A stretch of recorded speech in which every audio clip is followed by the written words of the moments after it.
常会跌倒，都是因为看得太远了啦。眼前都看不到啊，包含像是我们今天大概做了什么有趣的事、好玩的事。那如果我们今天维持了一天这么不容易的生活，说实在，现在活着也不容易啊。我们注意了好多事，我们才能活下来，不是吗？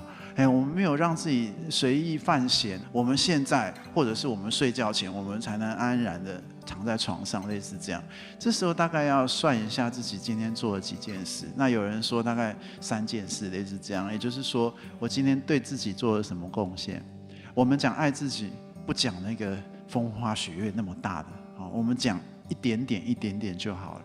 譬如说，我们今天来这边，某种程度上是要更认识自己，这算是对自己的贡献。我们可以先这样想，也就是说，我要我自己，不管是怎么好，我希望我自己进步啊。我现在没有办法一下那么远，但是我希望一步一步往前。按那种讲话啊，也就是我们没有要把自己的努力当成理所当然。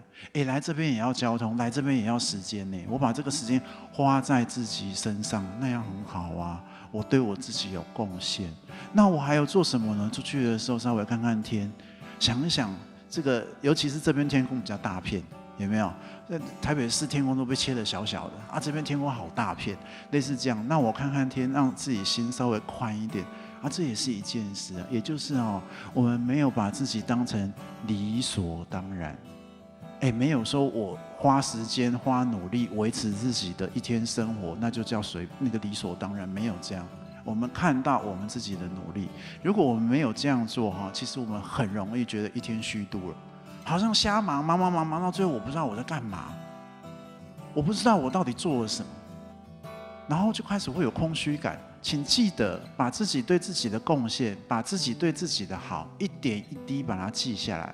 你要对自己感恩也可以，没有问题。然后我们就会发现一件事：当我常对自己这样做，我也没有要把别人当成理所当然，我没有。再来是，我也慢慢能够感恩别人做的事，大事小事我们当然知道。也许他顺手做的，那也知道，但是他毕竟做了一件事，我们记在心里。有这件事存在，所以当我们能够看到别人这样对我们做，我们慢慢会有什么感觉？